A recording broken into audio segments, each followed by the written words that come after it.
میں نے اسے یا علی میں نے نسبت اسے امام رضا سے دی تھی. ایسے کریم امام کسی کو نصیب نہیں ہوئے جو آپ کو نصیب ہوئے.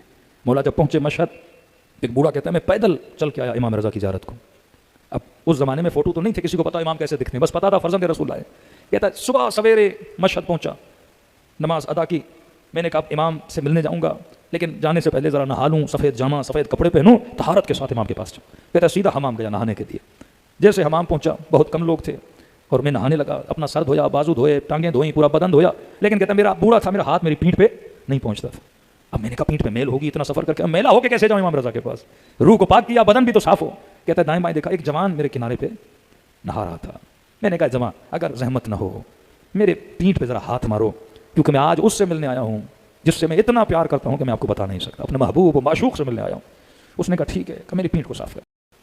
جیسے جیسے دن ہونے لگا، جو بندہ حمام کے اندر آتا تھا وہ اس جوان کو جھک کے سلام کرتا تھا. میں نے کہا کوئی وزیر ہے، کوئی بڑی پوسٹ والا بندہ ہے. لیکن ایک آیا سلام کیا، دوسرا آیا سلام کیا، تیسرا آیا سلام کیا، چوتھا آیا سلام کیا. اب میں گھبرا گیا، میں کوئی بڑی شخصیت تو نہیں ہے، میں نے غلطی کر دی، پیٹھ اپنی صاف کروا دی.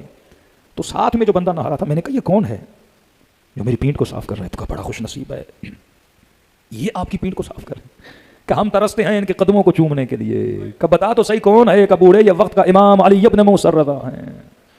کہ یہ سننا تھا، یہ بوڑھا قدموں میں گر گیا. مولا مجھے واللہ نہیں پتا، میں آپ کی ہی زیارت کے لیے آیا تھا. راوی کہتا امام رضا نے اسے کاندھے سے پکڑ کے بٹھایا. کہا اے بوڑھے، جب تو اتنا سفر پیدل چل کے آ سکتا ہے تو کیا ہم اپنے شیعہ کی پیٹھ کو بھی صاف نہیں کر سکتے؟ کون کرتا ہے اتنا عشق اپنے چاہنے والوں سے؟ آغا اصفہانی جب بیٹے کے خواب میں آئے تو فرمایا بابا اگر دنیا میں ایک دن پلٹایا جائے کون سا کام کرو گے؟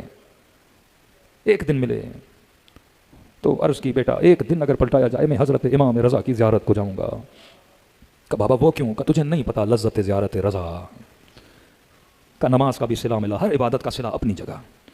لیکن کہا میرے لال ہر ایک زیارت کے بدلے میں امام رضا 3 مرتبہ مجھ سے ملنے کے لیے آئے. اب تصور کرو اگر 40 مرتبہ ان کی زیارت کو گیا اور ہر 40 کے بدلے میں 3 مرتبہ مجھ سے ملنے کے لیے آئے تو میرے برزخ کا سفر کیا ہو گیا؟ آسان ہو گیا.